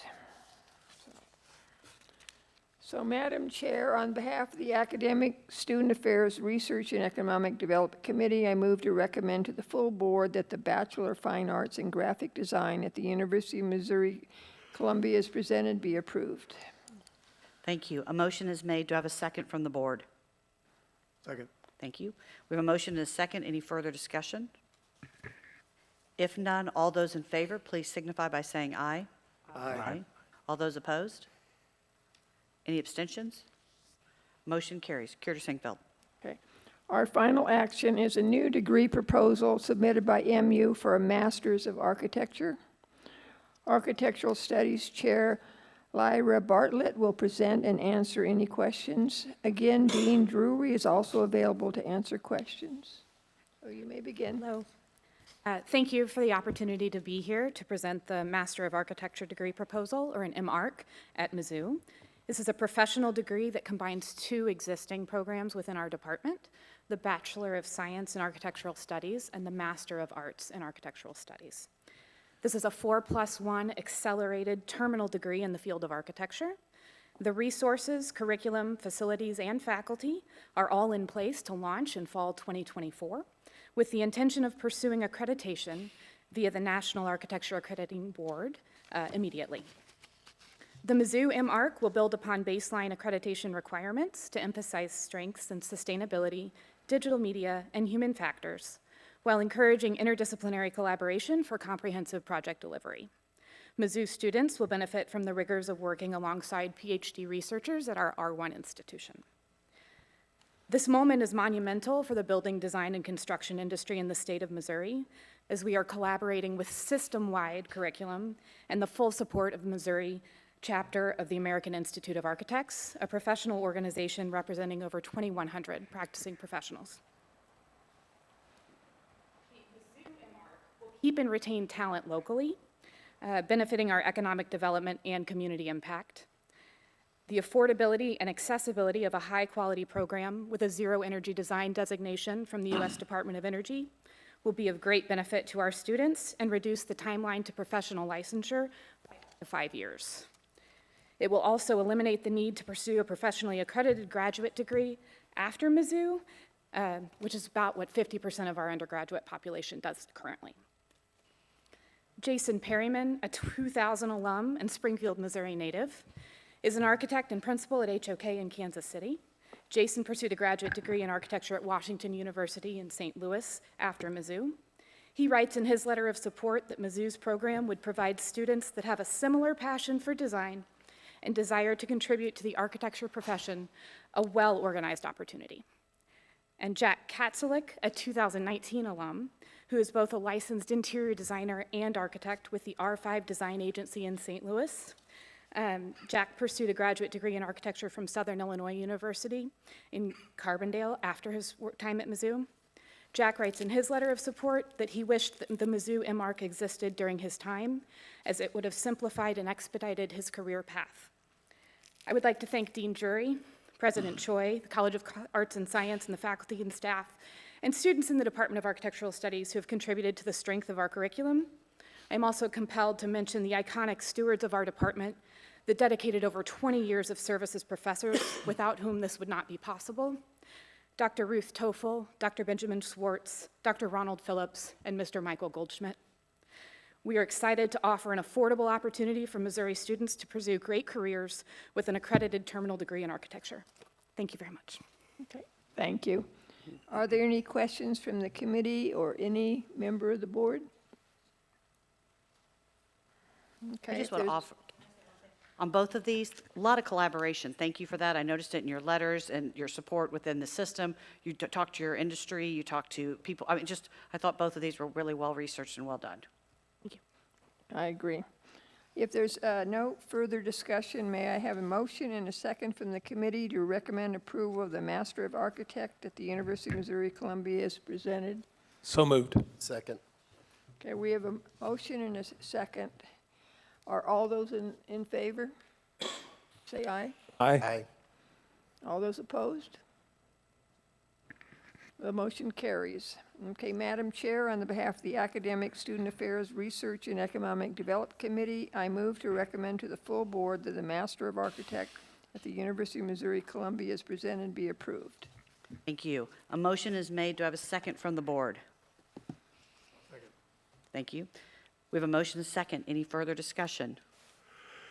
If not, all those in favor, please signify by saying aye. Aye. Aye. All those opposed? Any abstention? Motion carries. Thank you, Curator Singfeld. Okay, that concludes the business of the Academic, Student Affairs, Research, and Economic Development Committee. Thank you. Okay, next up, Curator Holloway. I turn it over to you for the Audit, Compliance, and Ethics Committee. Thank you, Madam Chair. The Audit, Compliance, and Ethics Committee has one information item and one action item for today. Chief Audit and Compliance Officer Dina King will present the fiscal year 2024 Audit, Compliance, and Ethics Annual Report. Dina will highlight the audit and compliance work completed during the fiscal year 2024. A full report is available to you in your Audit, Compliance, and Ethics Committee materials. Dina will be available for any questions after her presentation.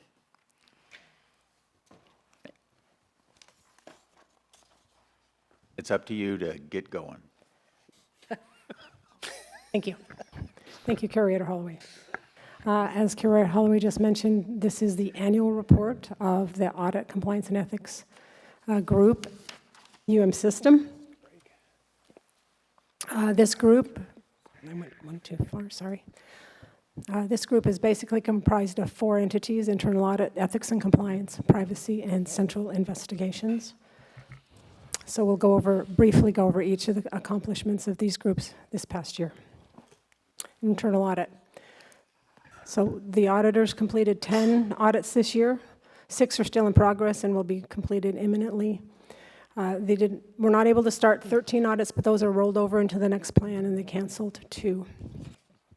One of the audits they recently completed since our last meeting is a construction manager at risk audit at S&T. One of the really things about auditors is they can help identify risks and places where things could go wrong. One of the fun things we get to do every once in a while is give you guys good news. So when you're looking at a construction project, you're almost always looking at something that's multi-million dollars. So when you have an auditor go in, you want to make sure that that construction project is running smoothly. In this case, they did find that it is running smoothly. Risk rating of low is very good. You want to see those on construction audits. But they did find there were some areas that could be strengthened, so management is currently strengthening those areas. Central investigations. This investigations department handles things that come in from the hotline, special requests, any areas where other parts of the system do not have the manpower to do an investigation. One of the things I probably should point out about this particular chart is the allegation category is not a particular office, it's a category. So of the investigations that were completed this year, there were a handful in accounting and finance system-wide, there were a handful of academic misconduct system-wide, et cetera. So this gives you an outline of the type of investigations that came into our office and what was completed. One thing I should also point out is the question often comes up, you know, you're investigating these items, are you finding anything? And the answer is yes, they do. So of these cases that were completed, about 58% of them, there were some allegations that were substantiated. If you want to kind of dive a little deeper into those investigations, you can look at some of the allegations are minor, some of the allegations are major. Of those 24 reports, there was a total of 36 major allegations and 60 minor allegations. The major allegations, 31% of those were substantiated, and 37 were substantiated in minor allegations. And this is just a brief summary of all the work that was done by the audits and investigations this past year. An assurance project means that we're going in, like in the construction audit case, just to make sure, provide assurance to management that everything's going well. So they did several assurance projects, investigations, and the total. On the ethics and compliance side, there's 2 facets to a compliance program. One is the foundation of the compliance program. Those are the main elements that need to be in place for us to hopefully help management stay in compliance with whatever law and regulations they're required to comply with. And the second part is support for the high-risk compliance areas. So sometimes I use a football analogy. That the foundation program is sometimes or often up in the press box, kind of looking system-wide. What do we need to be fixing where, et cetera, et cetera. The support for high-risk compliance areas is kind of like the assistant coach. We go down onto the field and we help people stand up programs that'll keep us in compliance. So those are kind of the 2 facets of what we do in compliance, on the compliance side. So some of the highlights were assistance with export controls. Those are regulates the distribution of technology to promote national security. Very important. One of the things that's important to identify about this particular area is over the past couple of years, federal enforcement of export controls has dramatically increased, so we want to make sure we have tight controls, so we've been assisting there. The CMCC certification, that's a cyber maturity model certification. Significant work was done there. And assisting in these other areas. Probably want to highlight Clery, which is basically about campus safety. Good work done there and excellent work done in protecting our minors with youth protection. This is kind of a graphic of what a foundation looks like. So on the left-hand side of this diagram are the elements of a compliance program that help prevent compliance issues from happening. Elements on the right are the elements that help us find them when they do happen and get them fixed. Fixes often happen on the prevent side because you want to prevent that from happening again. So this model is currently in pilot testing, and the primary model we're using, or the primary area we're testing is export control, so we can strengthen that area. Some of the foundation highlights, we're helping with gap assessments using that model, or a similar model. One of the highlights, the best parts of this program is support for training and communication. We have an excellent team that helps support compliance training, and then they often do help with some root cause analysis work. Privacy. The privacy program here at the system is rather new, just over a year old. One of the first things she did was establish a framework that she'll use as she implements this program system-wide. She has completed step 1. She's currently working to create work in step 2 and step 3. So she's helped with data minimization, inventory. She's worked with information security, architecture, compliance, and she's currently helping define access, ownership, and inventory of all the data that's out there that we need to keep private. And she's done a really good job at establishing a training and communication plan. Some of the privacy tools that she is also working on is breach management and looking at state breach areas. And this gives you an idea of where she spends her time. She's helping stand up new ventures, doing software reviews to ensure they have the right privacy information in those reviews, policies, process prevention, remediation. That is the annual plan. That was the annual report. Any questions on the accomplishments of this office in the last year? Any questions? Seeing no questions, then Dina will now present the action item that we have for the fiscal year 2025 risk assessment and the proposed internal audit and compliance plans. Thank you. Curator Holloway.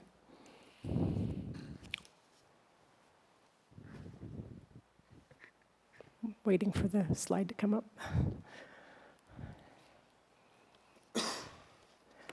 Thank you.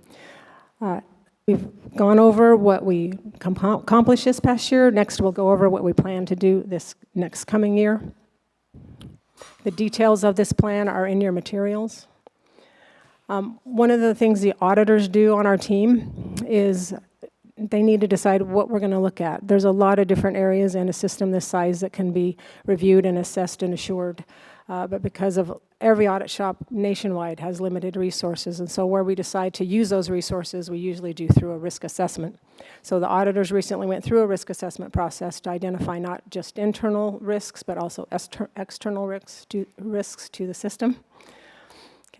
Some of the external pressures currently affecting all higher education is this list here on the screen. What the red means is these are particular issues that we feel are significant risks to the University of Missouri system. So we will be looking at some data security, some recruiting and hiring, some operational pressures, and obviously always regulatory and legal compliance. At the health center, where we have some audit responsibilities, again, these are the challenges that face healthcare. We will be looking at the items that are highlighted in red. So the proposed audit plan, based on those external and some internal interviews with vice presidents and various department heads. This is a highlight of the audit plan. We have several audits on the audit plan this year. The details are in your materials, but we'll be doing some financial audits, again, continuing to look at export controls, information security, sensitive data, the IRB, and loss prevention. On the healthcare side, we'll be looking at some issues related to price transparency, time cards, system audits, et cetera. Again, details are in your materials. So basically, they continue to focus on, the auditors on our team continue to focus on financial stewardship, information security, research compliance, and healthcare. On the ethics and compliance side, again, we're going to continue piloting the foundational elements of a compliance program going forward.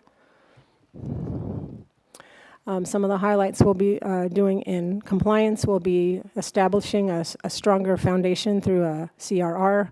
We'll be assisting with a variety of other compliance areas where there's high risk, such as CHIPS and youth protection. Continue our work with export controls, Clery, and we'll also be doing some work with Section 117, continue some work in Section 117. Privacy, she's going to continue to move forward establishing this framework. And she's going to be looking at some tiers that we need to look at with privacy practices, continue with mapping, and she will also be working on a charter and some CRRs in her area. More policies, et cetera. And that is a summary of our plan for the next fiscal year. Any questions? Any questions for Adina, and including concerning her plans for the next year coming up? Seeing none, may I have a motion and a second from the committee to approve the fiscal year 2025 risk assessment proposal, internal audit, and compliance plans as presented to you and outlined in the materials in this meeting? So moved. Second. All those in favor, all those on the committee in favor? Aye. Opposed? Seeing no opposition, the motion passes. And Madam Chairman, on behalf of the committee, I make a motion that we approve the plans as presented by Dina for 2025. A motion is made. Do I have a second from the board? Second. Thank you. We have a motion and second. Any further discussion? If none, all those in favor, please signify by saying aye. Aye. Aye. All those opposed, nay. Any abstentions? Motion carries. Very thorough plan. Thank you. Thank you, Curator Holloway. Thank you, curators. And Dina, thank you so much. We covered this in a very quick manner, but the scope of the ethics and the compliance it's so broad on all 4 campuses and healthcare thrown in. Thank you for your work, and thank you for the work of your team. Thank you very much, Curator Holloway. We have a tentatively scheduled break, but I've been given a suggestion to, no, evidently, I see head nods. Can we plug through, or do you guys need 5 minutes? Plug on through. Plug on, okay. That's what this side of the room was saying, so very good. Okay, Curator Williams, I now turn it over to you for the Health Affairs Committee report. Thank you. The Health Affairs Committee met on June 20th. At the meeting, the committee members heard about recent activities and awards at the School of Medicine, Next Gen Precision Health, and MU Healthcare, as well as an update on advancements fundraising efforts for the School of Medicine and MU Healthcare. Executives from MU Healthcare and the School of Medicine each presented on the presented a financial report. MU Health continues to expand and grow with integration of Capital Region Medical Center and the opening of the new Children's Hospital and Birthing Center. These initiatives support our mission to meet the healthcare needs of all Missourians. That being said, the University of Missouri's Executive Vice Chancellor for Health Affairs and Dean of the MU School of Medicine, Dr. Richard Barron, is here to share key details from the information that was presented at this past week's meeting. Dr. Barron, I turn it over to you. Thank you very much, Curator Williams, and good afternoon, Chair Winokur and members of the board. Here is my agenda for today's briefing. So first, let me turn my attention to update at the School of Medicine. So because we are in Springfield, I thought it was very noteworthy to recall that we launched the Springfield Clinical Campus for the School of Medicine in 2016. And we did this with very strong partnerships with the 2 large healthcare systems in town here, Cox Health System and Mercy Health Systems. So we continue to enter 28 medical students in their 3rd year and 28 medical students in their 4th year on this campus, and we graduate 28 at the end of their 4th year. One of the things that we added to our MU campus building was a simulation center in 2019. The Sheldon Clinical Simulation Center serves as a premier simulation training center and helps numerous agencies in the Springfield region. The Sim Center is utilized by Cox, by Mercy, by the Jordan Valley Community Health Center, and we also Missouri State University uses this for their physician's assistant program, and Drury University uses it for its nursing program, and UMKC's pharmacy program uses it. So it really is widely utilized, and we're very proud of that. We were very pleased yesterday that for the curators Holloway, Sinkfeld, and Cruson, and Fry, thank you, Dr. Fry, all visited us at the campus, and we were able to get a presentation by Dean David Haustein, who is here in the audience. Thank you, Dean Haustein, for hosting that. And I was very excited to be able to present this to the four curators. But of course, we'd be happy anytime to be able to give other curators a tour, and we're very proud of the Springfield Clinical Campus. Dr. Barron? Yes. Let me just say, on behalf of the four of us that were there, it was an awesome staff. Your people there are enthusiastic, and we really enjoyed it. The simulation that you all do with the different situations was really kind of amazing. So we were very glad to make that stop. We appreciate that. We appreciate your interest and appreciated all your questions. That was great. Let me move on to another project that I may not have told you about, but I'm very excited about it. In April, we launched a journal called Missouri Health. This is now an online open access journal that features published scholarly works from MU students, residents, fellows, and faculty. So this is the MU School of Medicine's own medical journal. Dr. Dave Arnold serves as the inaugural editor-in-chief, and fourth-year medical student Dr. Jay Devanini is the student managing editor. We have several other students on the project as well, and we have one faculty member from each department to serve on the editorial board to work with the students. So the goal of this medical journal, and most medical schools do not have their own medical journal, a few do, the goal of this journal is to enable students and junior researchers to showcase and disseminate their work. We think it is a barrier for our medical students to get their work published, and some medical journals, you have to pay to get your work published. So this is free, obviously, for our medical students, and it's a real opportunity for them to submit high-quality work free of charge. We'll be putting out our second issue this month. Well, July. So we're very proud of this, and I was telling some of the Springfield students about it yesterday, and they're excited about it. They're going to be able to get things published so that when they apply for residencies, they'll have something on their resume. And also it helps, of course, the scientific discovery process.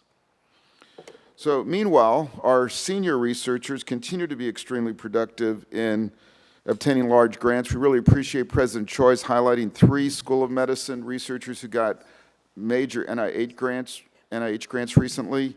Here is Dr. Paul DeFigueredo, who is one of our outstanding Mizzou Forward recruits, and he received a very large federal grant focused on anti-cancer therapeutics recently, and we're very proud of Dr. Figueredo and his team.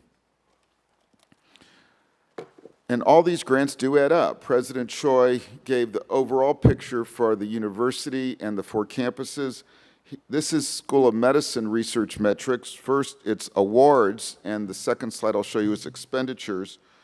So we're very happy to see that we have now exceeded $100 million in awards for this fiscal year. So we've essentially doubled our research awards in the last 5 years, and we've done this by investing in very highly productive researchers.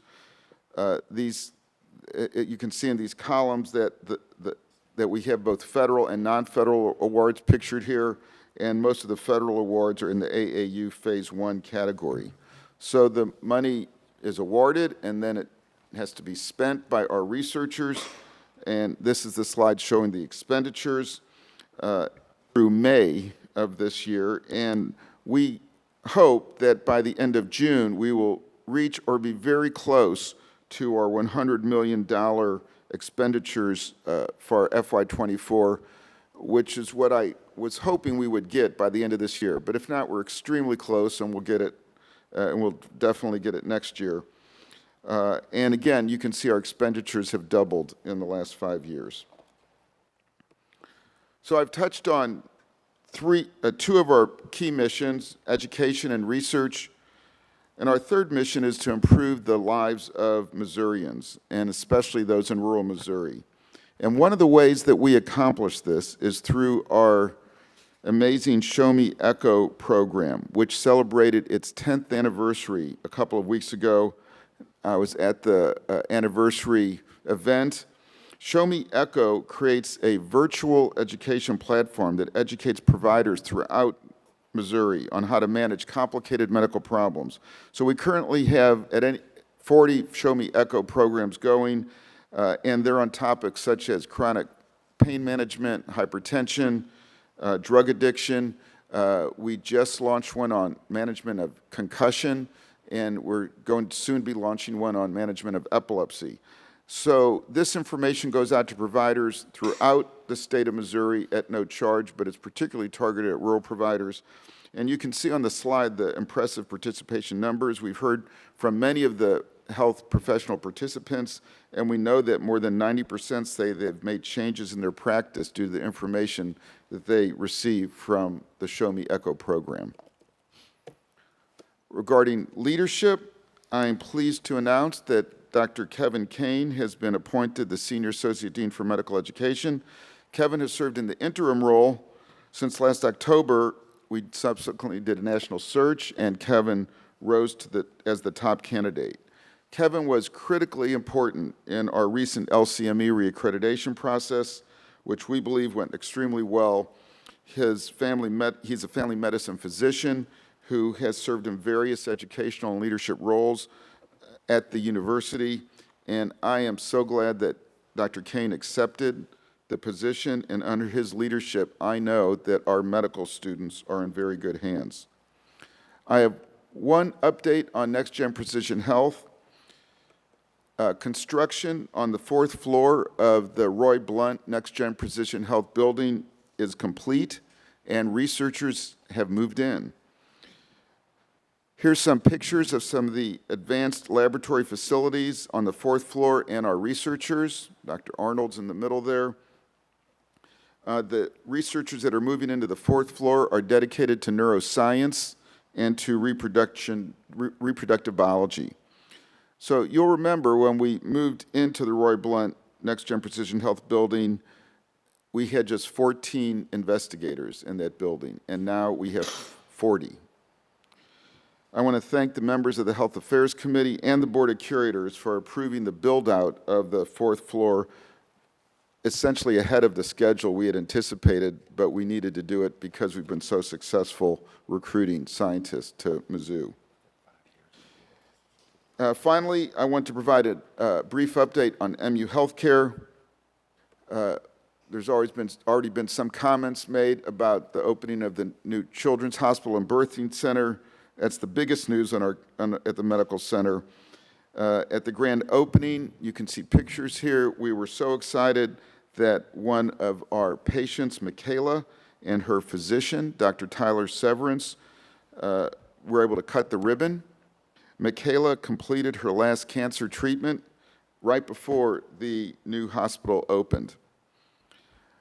48 neonatal ICU babies were moved over 18 hours from the Keene Street facility to the new Children's Hospital. We had our first healthy delivery at the birthing center at 6:30 a.m. on June 11th, and there were 7 more that day. And on Monday of this week, we delivered our 100th baby since the grand opening. And that baby girl is named Zoe Ruth. It's all over social media, and her picture. and it's very, very thrilling. So we're excited that the hospital is officially opened and occupied. So I want to highlight one doctor who we just recruited who is going to be working in this new amazing facility, and that is a pediatric neurosurgeon named Dr. Carolyn Quincy. She just relocated here from the University of North Carolina, and she specializes in surgery of the spine and of the brain in children. She also performs fetal surgery. And she was attracted to MU because of the investments that we've made in pediatric health. And Dr. Quincy told us that because of that, the University of Missouri was a better place for her to reach her career potential compared to the University of North Carolina, and we agreed with her. Dr. Chicoine did an amazing job recruiting Dr. Quincy to our team. So we now have 9 neurosurgeons at MU Healthcare, and they are some of the best neurosurgeons in the country, and it's another example of why patients do not have to travel to Kansas City or St. Louis for their complex medical care. Not to be overshadowed, we were thrilled to break ground on the new Thompson Center on the South Providence Medical Park in April. Bill Thompson and his family were there to co-lead the festivities with President Choi and Curator Chair Winokur and the Thompson Foundation board members. This new building will greatly expand our ability to take care of autism patients and their families. The opening of the building is really just around the corner in spring 2026, and I want to again emphasize what I have in the past, that the Thompson Center for Autism and Neurodevelopment is really known throughout the United States. And it's definitely one of the areas where the University of Missouri School of Medicine and MU Healthcare is seen as a national leader in clinical care, in research, and in education. At MU Healthcare, we've completed 2 major recruitments, and these are our national searches for our COO and our CFO. Tanya Johnson just joined us as our new Chief Operating Officer, and she came from South Coast Health in Fall River, Massachusetts. She implemented a number of programs at that healthcare system that resulted in increased pharmacy revenue. She helped with the construction of a pediatric rehab center, and she oversaw efforts to reduce inpatient length of stays. So we want her to do all those things at MU, and she's going to be terrific. And our new Chief Financial Officer is Greg Damron. Greg has more than 20 years of experience leading financial strategies at healthcare systems around the country, and most recently, he has been the Vice President and CFO for the academic division of Banner Health in Scottsdale, Arizona. So Rick Ransom led those searches. We're very excited about Tanya and Greg joining us. Greg is already on the job.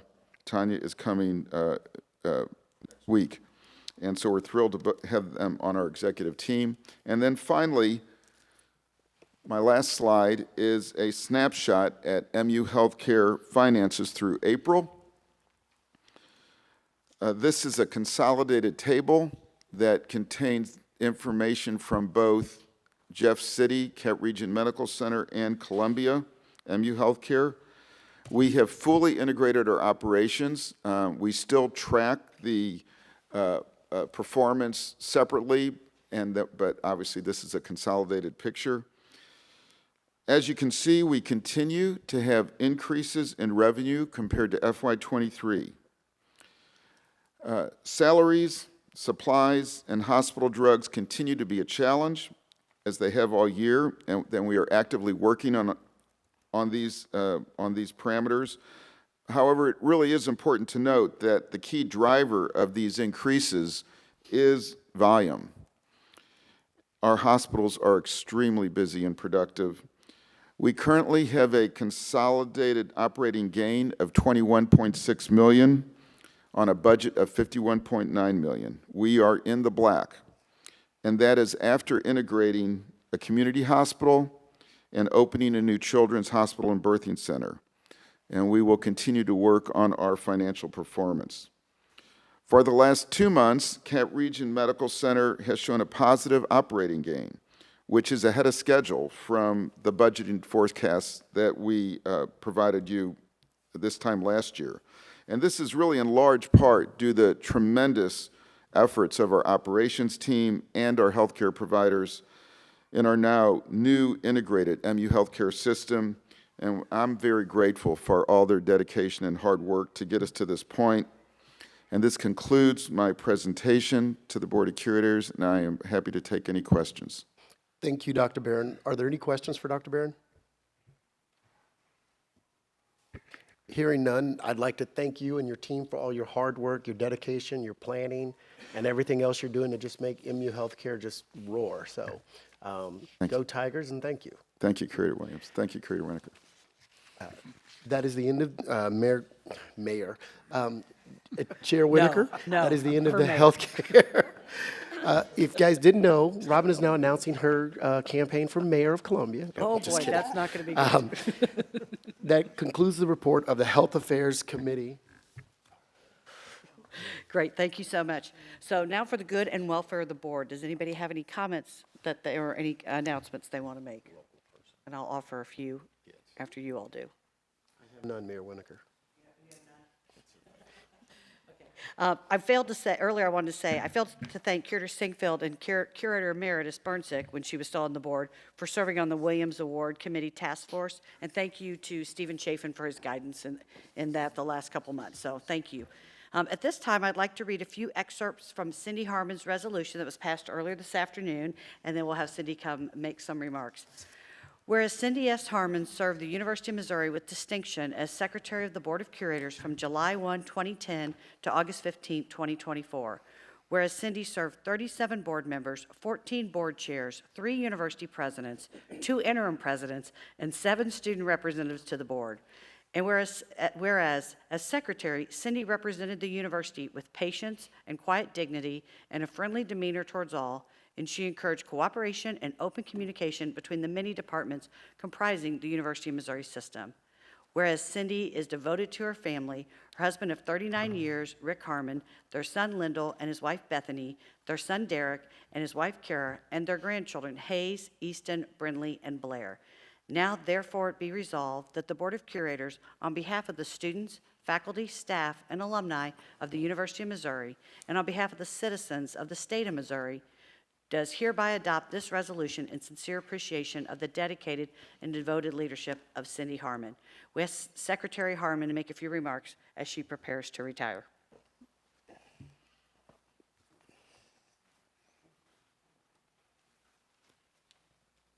All right. Well, thank you, Madam Chair. What great presentations and information shared today. It really does make me proud to work for the University of Missouri. I want to say in 2010, when I began in this role as secretary, my first regular in-person board meeting was here in Springfield. And ironically, my last regular board meeting is here in Springfield. So, Curator Lehman, I have to say this city really is where it all happens. It has been an honor to serve as officer of this board, the curators, and the university for the past 14 years. And I want to thank the current board, and I want to thank the former curators who I served with for the many opportunities that I've been given. And to President Choi and the many university leaders that I've worked with and continue to work with, the teamwork and the collaboration have been phenomenal. And to you all, I am very grateful. There have been exciting times. There have been some very busy times. And there have been challenges that have been conquered. And overall, it has all been very rewarding. So I want to say to Susan Conyers and to the video production team, you guys have risen to every challenge that we have thrown at you with success. And I truly appreciate your dedication and your hard work. To me, you guys are top-notch. And I also want to thank Valerie and Phyllis for all their hard work in the board office and assisting me with all the many responsibilities and ensuring that we get them done. So again, it's been a true honor to serve, and I now look forward to the next chapter in retirement and new adventures. So thank you. Thank you, Cindy.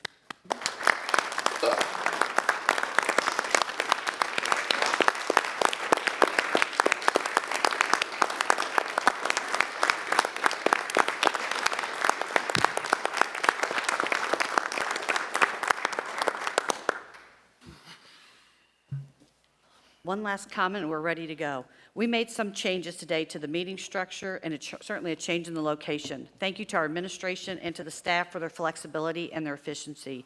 Thank you to the Board of Curators Office, MVP, S&T Police Chief Doug Roberts for being here with us, our administration, and specifically Marketing Communications for helping us get the word out as why we were doing things a little differently. So thank you to each of my fellow curators, thanks to the administration, and I will take a motion in a second to adjourn. So do I have a motion to adjourn? Motion. You second? Second. All those in favor, please signify by saying aye. Aye. Those opposed? Any abstentions? Motion carries. We are adjourned. Thank you. And I say, good job, Mayor Winokur.